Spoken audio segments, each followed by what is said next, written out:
Ready, set, go. When Christopher Columbus sailed across the world, he documented sightings of mermaids in North America. Every girl in their lifetime is fascinated with the idea of mermaids, which are also known as sirens in other cultures. So I did some research, and they are without a doubt real. Today I'll tell you the history of the sightings and the common factors behind the sightings, and the reason why they haven't been discovered yet. Sightings of mermaids or sirens go all the way back to the ancient Greeks.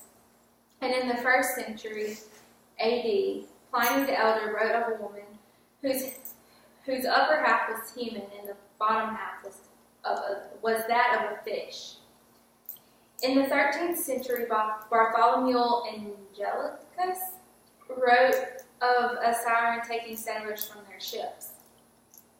In the book Eastern Travels of John of Hesse writes about the treacherous journey in 1398, where the author writes of a beautiful song that drew sailors in, but when they approached the creature, it was half human, half fish. In 1493, Christopher Columbus writes of a mermaid seen above water. He said they were not as beautiful as they are painted, although to some extent they have human appearances in the face. He also noted that he had seen similar creatures off the coast of West Africa. In 1560, Sabine Baring-Gould wrote of the capture and dissection of a fish who had human features and structure. And Shakespeare wrote of a mermaid in Midsummer's Night Dream, which was thought to be written in 1590, saying, "You remember that time I was sitting on a rocky coast when I heard a mermaid?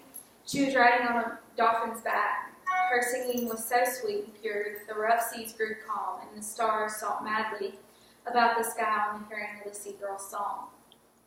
Henry Hudson in 1608 recounts an experience where the mermaid called to the sailors, but she had a half-human body and the tail of a fish. Captain John Smith saw a mermaid off the coast of Massachusetts and described her in fine detail in 1614. The upper part of her body perfectly resembled that of a woman. She was swimming about with all the possible grace near the shore. It had large eyes, rather too round, a finely shaped nose, rather a little too short, and formed ears, rather too long. 2 Norwegian senators claimed to have caught a mermaid in 1619. Now jump ahead in time, and Phineas Barnum of Barnum and Brothers fame got connected with what was said to be a mermaid who had been caught near the Fiji Islands of the South Pacific.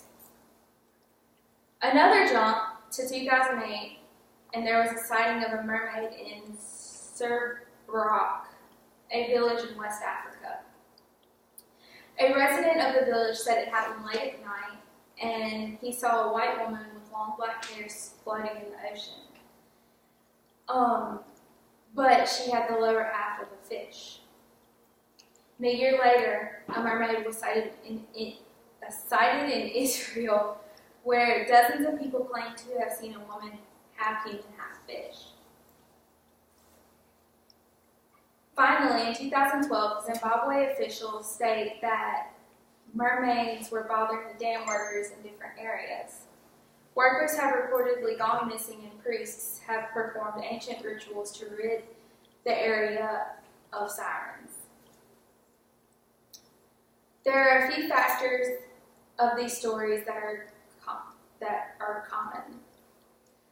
Unfortunately, most mermaids are hostile towards sailors and apparently dam workers. All accounts speak of a white woman with the tail of a fish, and they all have black hair. Their features are human-like, but are considered not beautiful, as depicted in pictures and movies. Most sing beautiful melodies and luring sailors towards them to their death. Mermaids are not known by science, but why are they not known by science if there are so many sightings? Nearly 95% of the ocean is undiscovered. And if only 5% of the ocean is known, who's to say there isn't other intelligent life in the ocean? With the evidence and facts that I have laid out for you, I hope you can see that mermaids are undoubtedly real. Thank you.